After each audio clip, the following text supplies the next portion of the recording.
Hello student, नमस्कार।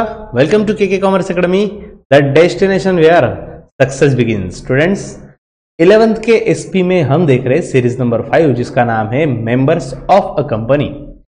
तो members of a company का सफर शुरू हुआ था एपिसोड नंबर 1 से, जिसमें हमने देखा था कि मेंबर का एग्जैक्टली मीनिंग क्या होता है, मेंबर कैसे बन सकते हैं, मेंबर और शेयर होल्डर में डिफरेंस क्या है। ठीक है, ये हमने देखा था एपिसोड नंबर 1 में। उसके बाद जब हम पहुंच गए एपिसोड नंबर 2 में, तो हमने एलिजिबिलिटी क्राइटेरिया भी देख लिया। Okay, eligibility criteria and how to become a member of company. तो बेसिकली इंडिविजुअल पर्सन भी कंपनी के मेंबर बन सकते हैं और ऑर्गेनाइजेशन भी कंपनी के मेंबर बन सकते हैं। और बनने के लिए एलिजिबिलिटी क्राइटेरिया क्या क्या है वो तो देखिए, साथ में how to become member, that means acquisition of a membership. मतलब मुझे अगर मेंबरशिप एक्वायर करनी है तो व्हाट शुड आई डू, कैसे करेंगे। एंड साथ में सीजेशन ऑफ मेंबरशिप, सीजेशन मतलब सीजेशन या फिर टर्मिनेशन, मतलब आपकी मेंबरशिप कब खत्म हो जाएगी, ये भी हमने देख लिया। ये सब कुछ देखने के बाद लास्ट में हमारा पार्ट बचा हुआ है। आज हम देखने वाले एपिसोड नंबर 3 में rights, duties and liabilities of a member. तो मेंबर के लिए प्लस माइनस सब कुछ, मतलब मेंबर्स के क्या क्या अधिकार होते हैं कंपनी में और उसकी क्या क्या रिस्पॉन्सिबिलिटी, मतलब लायबिलिटीज क्या होती है, वो भी हम आज देखेंगे। ठीक है, तो स्टूडेंट्स चलो करते हैं start with a good thought. Thought is believe you can and half way you are half way there. Students, start believe in yourself from today. कल तक का नहीं पता आप खुद पे बिलीव करते थे या नहीं, लेकिन आज से खुद पे बिलीव करके देखो, दुनिया चेंज हो जाएगी। ठीक है स्टूडेंट्स, आपको खुद पे बिलीव करना तब है जब पूरी दुनिया आप पे डाउट लेगी। आपको तब भी खुद पे बिलीव करना है जब आपके पेरेंट्स भी आपके काबिलियत पे डाउट लेंगे। आपको तब भी खुद पे बिलीव करना है जब एज अ टीचर हम आप पे डाउट लेंगे। आपको तब भी बिलीव करना है जब आपका ही एक माइंड बोल रहा है कि नहीं तू गलत है, नहीं तू स्टडी नहीं कर रहा है, नहीं तुझे कुछ नहीं आता, तब भी आप खुद पे बिलीव करो कि यस मैं कर सकता हूं, I can, I will. Okay student, जब इतने अंदर तक आप पॉजिटिविटी क्रिएट कर लोगे, खुद का कॉन्फिडेंस बिल्टअप कर लोगे कि यस मैं खुद पे बिलीव करता हूं, डेफिनेटली आपका जो भी टारगेट है उसको खुद चल के आपके पास आना पड़ेगा। Target must be achieved. ठीक है, तो students, rights, duties and liabilities of member करते हैं शुरुआत। Being a integral part of company, member enjoy certain rights and has to fulfil certain duties also, duties and liabilities also. तो of course ये member बोले तो इंटरनल पार्ट है business का, तो उसके लिए कुछ राइट्स भी है, ड्यूटीज एंड लायबिलिटीज भी है। देखते हैं राइट्स ऑफ मेंबर। सबसे पहले अधिकार की बात करेंगे ना, कि क्या क्या राइट है हमारा, वो काम क्या करना पड़ेगा वो बाद में देखेंगे, ड्यूटी वगैरह। अरे हाँ, right of member, right of accessing books, assessing, sorry not accessing, right of assessing books and documents. So देखो, a member can get the copies of MOA and AOA, auditors and directors report, balance sheet and profit and loss account. अगर आप company के member हो, you have the right कि आप company में जाके directly demand कर सकते हो, मुझे ऑडिटर का रिपोर्ट देखना है, मुझे एमओए चाहिए, एओए चाहिए, बैलेंस शीट चाहिए, प्रॉफिट एंड लॉस चाहिए। Of course you can demand and it is your right कि आपको मिलेगा ही मिलेगा, कंपनी को देना पड़ेगा। ठीक है, so it is right of a member to access the books of accounts, books and documents. ठीक है, देखो आगे, also member can inspect register of members। अरे बाप रे, यहां तक ही नहीं, तो मेंबर खुद रजिस्टर भी देख सकता है, मुझे दिखाओ रजिस्टर ऑफ मेंबर, देखना है मुझे कौन कौन मेंबर है कंपनी का। Okay next, debenture holders, member हो के डिबेंचर होल्डर का जो रजिस्टर होता है वो भी चेक कर सकते हैं। नेक्स्ट, चार्जेस मतलब अगर कोई लोन लिया है तो लोन के अगेंस्ट जो मॉर्गेज रखा जाता है प्रॉपर्टी, उससे बोलते हैं चार्जेस। तो चार्जेस कौन से एसेट गिरवी रखी है बिजनेस ने, चार्जेस क्या क्या है वो भी मतलब वो भी देखने का राइट है मेंबर के पास।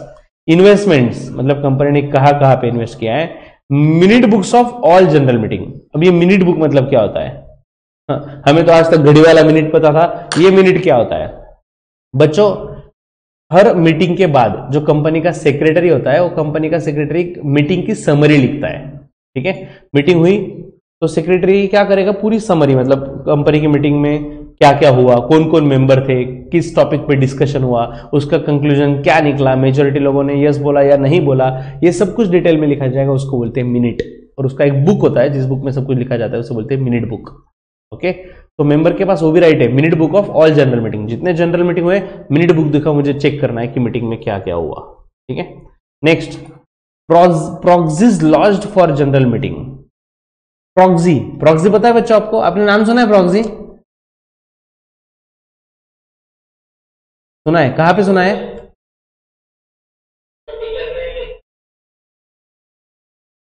जब सर हम क्या करते हैं, कॉलेज रेगुलर नहीं जाते, अगर रेगुलर नहीं जाते तो हम क्या बोलते हैं, भाई तू आज जा रहा ना, मेरी अटेंडेंस लगा के आना, राइट? तो वो हो गया आपका प्रॉक्सी। वैसे जनरल मीटिंग में भी चलता है, जब मीटिंग में सब मेंबर्स को बुलाया जाता है, मेंबर्स को सपोज मीटिंग में आना पॉसिबल नहीं है तो उसकी जगह दूसरे को भी भेज सकता है एज अ प्रॉक्सी, तो उसका भी एक ये होता है, proxies lodged for general meeting, मतलब उसके डिटेल्स मेंटेन रखने पड़ते हैं। तो यस,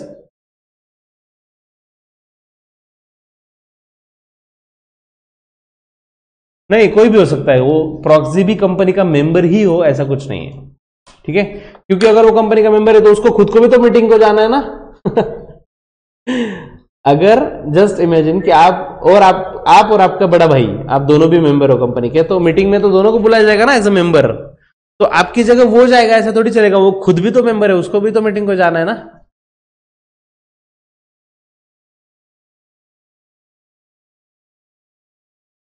देखो प्रैक्टिकली क्या होता है वो तो नहीं पता, वो तो नहीं पता। आपका डाउट आपके जगह पे एकदम परफेक्ट है सर। अगर किसी कंपनी में 10 लाख मेंबर, तो क्या 10 लाख मेंबर को हॉल में बुलाएंगे? कौन सा हॉल होगा, कौन सा ग्राउंड होगा, कैसे बुलाएंगे, क्या क्या करेंगे?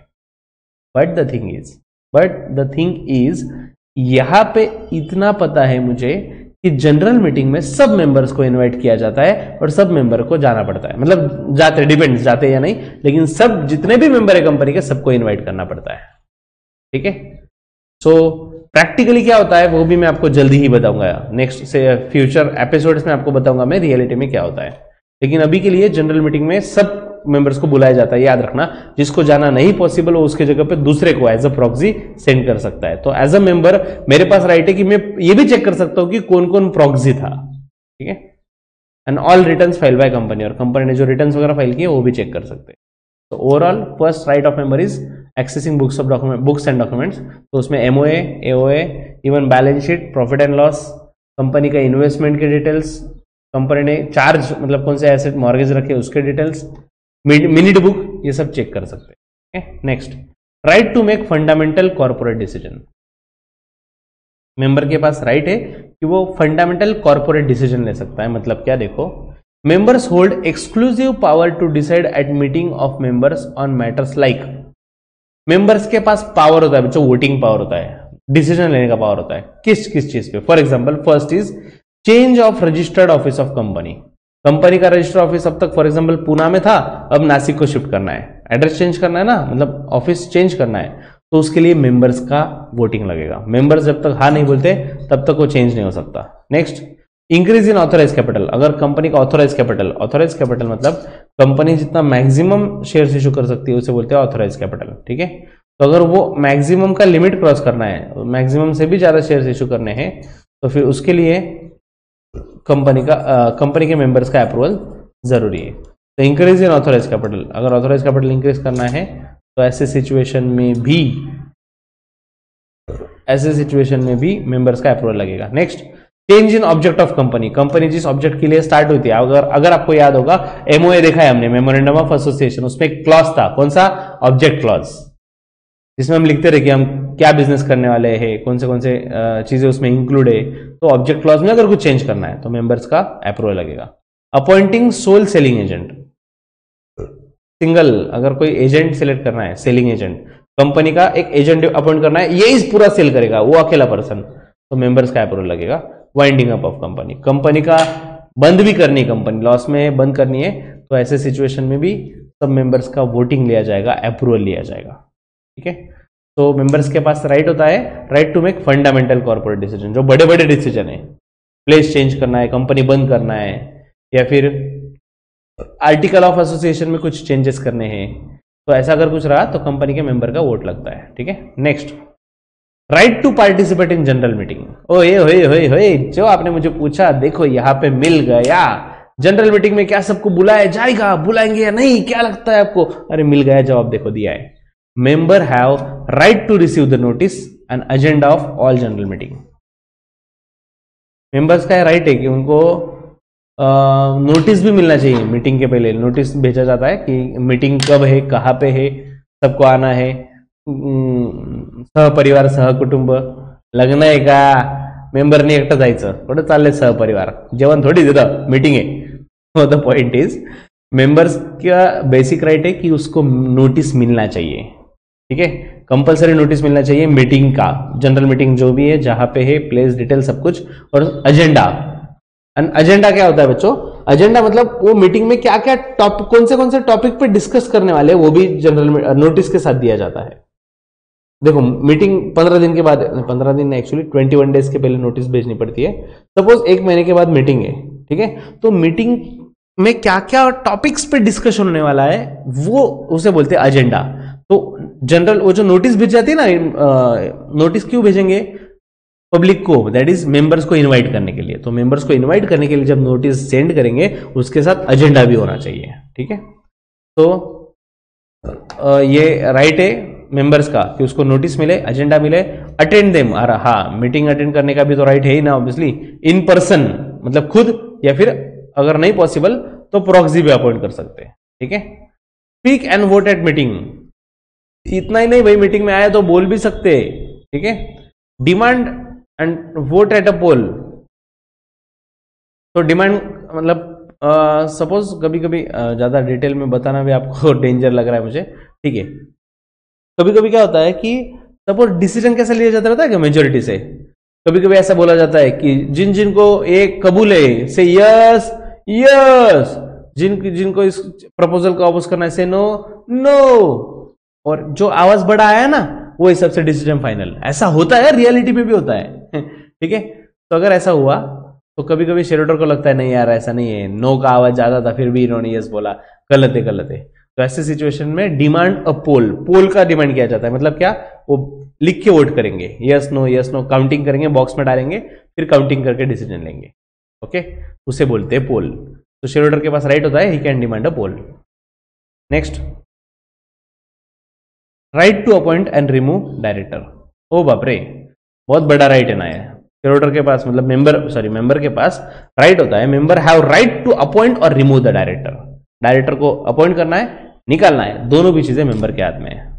Next, right with respect to companies account and its audit. तो कंपनी ऑडिट से रिलेटेड क्या है देखो, member approve annual accounts at the AGM, appoint auditor and decide their remuneration, also have the right to remove the auditor. Okay, members approve the annual account of AGM। बच्चों annual general meeting में members के सामने annual report रखा जाता है, मतलब पूरे साल भर का जो भी अकाउंटिंग है ना उसका रिपोर्ट रखा जाता है मेंबर्स के सामने, तो मेंबर्स उसको अप्रूव करते हैं। तो ये राइट है मेंबर का कि they can approve the annual accounts, even they can appoint the auditors and even they can remove the auditor. Auditor को अपॉइंट कर सकते हैं, उसकी सैलरी पे भी डिसीजन होगा, और इवन उसको निकालना है तो वो डिसीजन भी मेंबर्स ले सकते हैं, ठीक है। और बच्चों ये जो भी चीज मैं बोल रहा हूं ना, मेंबर ऐसा कर सकता है, मेंबर ऐसा कर सकता है, ये मेजोरिटी के साथ कर सकता है। हाँ, ऐसा नहीं किसी एक मेंबर को लग रहा है ये ऑडिटर को निकालना है, ऐसा नहीं यार, वोटिंग लिया जाएगा, मेजोरिटी मेंबर्स क्या बोलेंगे उस पर डिपेंड है सब कुछ, ठीक है। Next, right to participate in profit of company.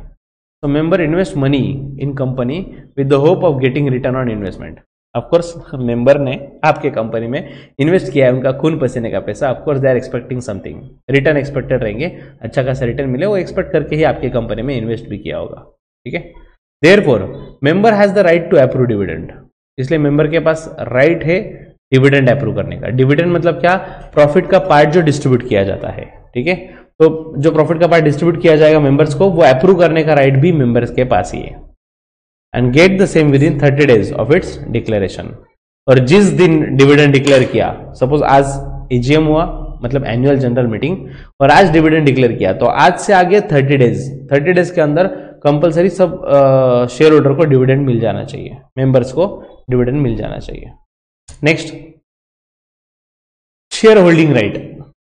Share holding का राइट क्या है देखो, these rights include right to receive share certificate. Members का राइट है, अगर आपने शेयर्स बाय किया है you should get a share certificate. कुछ प्रूफ होना चाहिए ना, मैंने शेयर्स लिया तो सर्टिफिकेट दो ना यार, share certificate. Transfer of shares मतलब अगर मैंने शेयर्स बाय किए हैं, शेयर्स मेरे नाम पे है, तो ऑफकोर्स मेरे पास राइट है पूरा कि मुझे अगर किसी को ट्रांसफर करना है, I can transfer the shares, ठीक है। Get right issue. Right issue मतलब अगर कंपनी शेयर्स इशू करते हैं तो पहले एग्जिस्टिंग शेयर होल्डर्स को पूछना पड़ता है कि आप शेयर्स लेना चाहते हो, अगर आप लेना चाहते हो तो ले लो, नहीं तो फिर हम पब्लिक को इन्वाइट करेंगे। तो अगर कंपनी शेयर्स इशू कर रही है second time, third time and so on, तो एग्जिस्टिंग शेयर होल्डर्स का राइट है कि उनको पहले पूछा जाए, उससे बोलते हैं राइट शेयर्स। उनको पहले पूछा जाए, अगर एग्जिस्टिंग शेयर होल्डर्स ने ले लिया तो नो प्रॉब्लम, नहीं लिया तो ही आउटसाइडर्स को, जनरल पब्लिक को इन्वाइट किया जाएगा। Next, bonus issue shares. हाँ, बोनस शेयर्स अगर दिया तो वो भी मिलेगा, मतलब ये भी मेंबर का राइट है। बोनस इशू दिया, बोनस शेयर्स इशू किया, मुझे भी दो भाई। Next, right to receive surplus asset.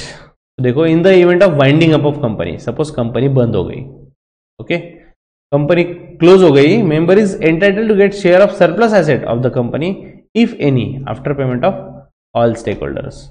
मतलब क्या, देखो बेसिकली कंपनी वाइंड अप हो गई, कंपनी बंद हो गई, इसका मतलब क्या, अब तो पूरा बिजनेस बंद करना है, पूरा बिजनेस क्लोज करना है, तो बिजनेस में जो जो मतलब कंपनी के जो जो एसेट है सब सेल कर देंगे, ठीक है, सेल करके पैसा आएगा। उसके बाद वो जो पैसा आएगा वो यूटिलाइज करके सबका लोन वगैरह पे कर देंगे, लायबिलिटीज, लोगों को पैसा देना है ना, तो उनको पैसा दे देंगे।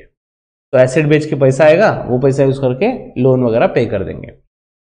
तो पे करते करते पहले कंपनी अगर बंद हुई तो पहले आउटसाइडर को पैसा दिया जाता है, मतलब बैंक का लोन होगा, गवर्नमेंट के टैक्सेस वगैरह पे करने होंगे, उनको दे दो, सप्लायर को दे दो, डिवेंचर को दे दो, प्रेफरेंस शेयर्स को दे दो। सब कुछ देने के बाद एंड में लास्ट में जो बचता है एसेट, सपोज एसेट बेच के 50 लाख आए थे और सब लायबिलिटीज पे करके 30 लाख में सब कुछ निपट गया, फिर भी 20 लाख बचे, तो जो सरप्लस एसेट बोल सकते हैं ना इसे, आफ्टर पेइंग द लायबिलिटीज पे करने के बाद भी जो बचा है उससे बोलते हैं सरप्लस एसेट। तो ये जो सरप्लस एसेट्स है, ये सरप्लस एसेट्स किसको मिलने चाहिए, मेंबर्स को। Members have the right to receive surplus asset, तो जितना भी एक्स्ट्रा है मेंबर्स को मिलना चाहिए। मेंबर्स डिमांड करेंगे हमें दो भाई, हम मेंबर है, हमें मिलेगा, ठीक है।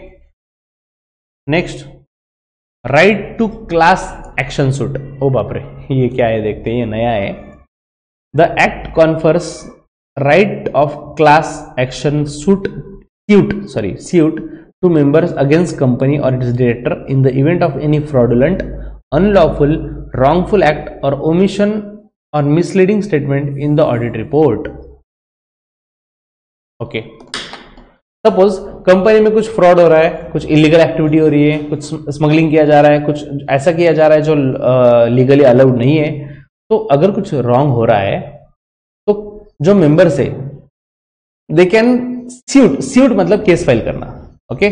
तो राइट टू क्लास एक्शन मतलब डायरेक्टली कोर्ट में जाके एक्शन ले सकते हैं, कोर्ट में जाके केस फाइल कर सकते हैं, ओके।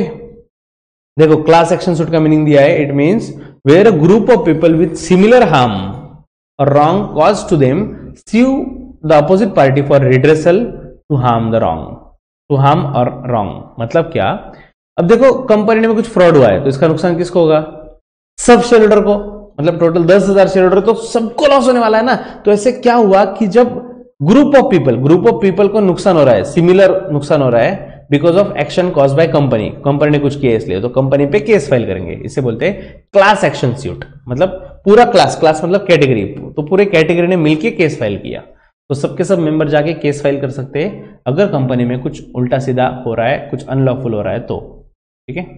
एनी 100 मेंबर्स और those holding 10% of voting right can apply to tribunal for redress. और अगर आपको ट्रिब्यूनल मतलब कोर्ट, अगर कोर्ट में जाके आपको अगर केस फाइल करना है कंपनी के खिलाफ, तो मिनिमम 10% शेयर होल्डिंग वाले लोग या फिर 100 मेंबर्स, इतने मेंबर होने चाहिए केस फाइल करने के लिए, ठीक है। अगर फिगर्स नंबर की बात करें तो 100 या फिर जितना भी टोटल शेयर कैपिटल है, सपोज टोटल शेयर कैपिटल है 200 करोड़ का, 200 करोड़ का 10% कितना होता है 20 करोड़, तो एटलीस्ट 20 करोड़ हेल्ड करने वाले शेयर होल्डर्स, इतने लोग साथ में आके कंपनी के खिलाफ केस कर सकते हैं। तो एनी 100 मेंबर और those holding 10% of voting right, जिनके पास 10% वोटिंग राइट है, कैन अप्लाई टू ट्रिब्यूनल, तो वो कोर्ट में जाके अप्लाई कर सकते हैं केस के लिए। ओके, तो मैं even member can demand investigation, ये लाइन रीड कर रहा हूं बच्चों में, members can demand investigation in the affairs of company. Members ये भी बोल सकते हैं कि इन्वेस्टिगेशन ऑफिसर लगा, भाई हमें डाउट है कंपनी में फ्रॉड हो रहा है, सो कोई इन्वेस्टिगेशन ऑफिसर को अपॉइंट करो, वो चेक कर लेगा। ठीक है, also they can file a petition to wind up the company. Of course वो कंपनी बंद होने के लिए केस भी फाइल कर सकते हैं। अगर कंपनी में फ्रॉड है तो मेंबर्स साथ में आके 100 मेंबर्स या फिर 10% शेयर होल्डिंग जिनके पास है वो मिलके केस फाइल कर सकते हैं कि कंपनी को बंद कर दो, वाइंड अप कर दो, भाई में फ्रॉड चल रहा है। ठीक है, अब देखते हैं ड्यूटीज। स्टूडेंट्स राइट्स सब लोग सब समझ में आ गए। फर्स्ट क्या था, राइट टू एक्सेस बुक्स, तो बुक्स ऑफ अकाउंट्स वगैरह चेक कर सकते हैं member. Next, right to make fundamental corporate decision, जो कंपनी के बड़े बड़े डिसीजन है, ऑब्जेक्ट चेंज करना है, एड्रेस चेंज करना है, सो ऑन, तो उसमें डेफिनेटली कंपनी मेंबर का राइट है, मेंबर वोट करेगा उसमें। ठीक है, next, right to participate in general meeting, तो जनरल मीटिंग का नोटिस आना चाहिए, उसमें एजेंडा आना चाहिए, पार्टिसिपेट करने का पूरा राइट मेंबर्स को है। नेक्स्ट, राइट टू अपॉइंट और रिमूव डायरेक्टर, तो अगर किसी डायरेक्टर को अपॉइंट करना है या फिर रिमूव भी करना है तो दोनों भी राइट है मेंबर के पास। Next, right with respect to companies account and its audit, तो कंपनी का जो अकाउंट्स होता है एनुअल अकाउंट्स, उसको अप्रूवल करने का काम मेंबर्स के पास होता है, तो अप्रूव करने का राइट भी है, और इवन ऑडिटर को अपॉइंट करना या ऑडिटर को निकाल देना, ये राइट भी मेंबर्स के पास है।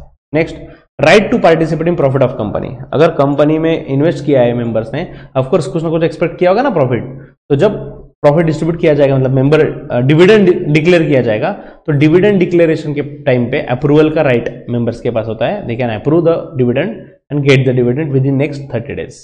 नेक्स्ट, शेयर होल्डर्स राइट, तो शेयर होल्डर मतलब अगर मैंने शेयर्स लिया है तो मेंबर्स के पास राइट है कि उनको शेयर सर्टिफिकेट मिले, अगर वो शेयर भी ट्रांसफर कर सकते हैं दूसरे को, जिनको उनको सेल करना है, मेंबर की राइट है, तो मेंबर को अगर सेल करना है तो सेल भी कर सकते हैं। Next, right to receive surplus asset, तो बिजनेस सेल करने के बाद, वाइंडिंग अप में पूरा बिजनेस सेल करने के बाद लायबिलिटीज पे करके अगर कुछ सरप्लस एसेट बचा हुआ है तो वो उसका राइट है, इसका मेंबर ऑफ द कंपनी उनको मिलेगा। Last, right to class action suit, तो क्लास एक्शन सूट मतलब जहां पे अगर कंपनी में फ्रॉड वगैरह चल रहा है, कुछ डाउट है, तो कंपनी 100 मेंबर्स और एटलीस्ट 10% जिनका शेयर होल्डिंग है, ऐसे मेंबर्स इन्वेस्टिगेशन के लिए कंपनी पे केस कर सकते हैं। ठीक है, next, duties and liabilities of member, अब मेंबर की क्या ड्यूटीज है, देखो, member is required to fulfil certain liabilities and obligation. First, member is bound to the company by all the covenants of article of association. Article of association में जो भी लिखा गया है उस हिसाब से member is bound to company. ठीक है, member is always responsible to company. Next, since most of the companies have liability limited up to face value of shares, member is liable to pay full value of shares. Okay, देखो बच्चों, covenants of the article means content and clauses of article of the company. ठीक है, तो अगर company के article of association में जो जो लिखा है उसके लिए मेंबर लायबल है। दूसरी बात, अगर कंपनी बंद हो जाए तो कंपनी के प्रॉपर्टी बेच देंगे, अभी हमने देखा, कंपनी के प्रॉपर्टी बेच के कंपनी के लोन वगैरह पे करेंगे।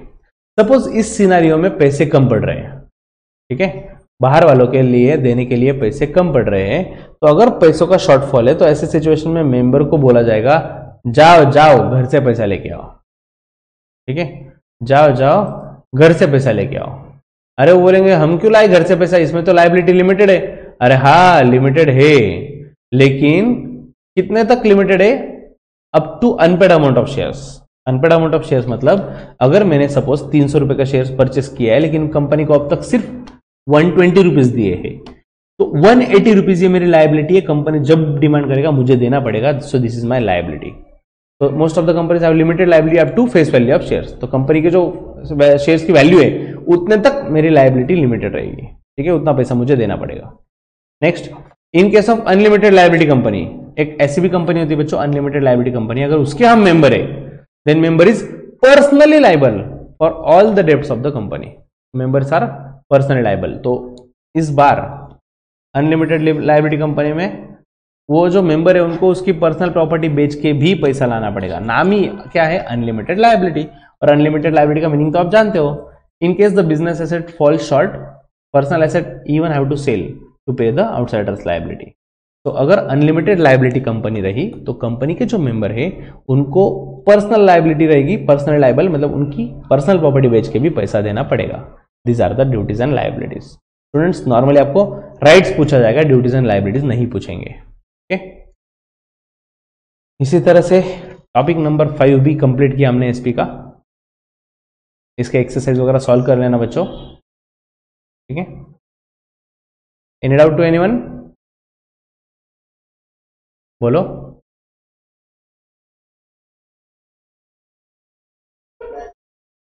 क्या क्या?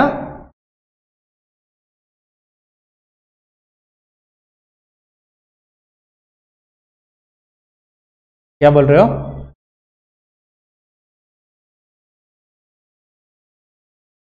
ओके,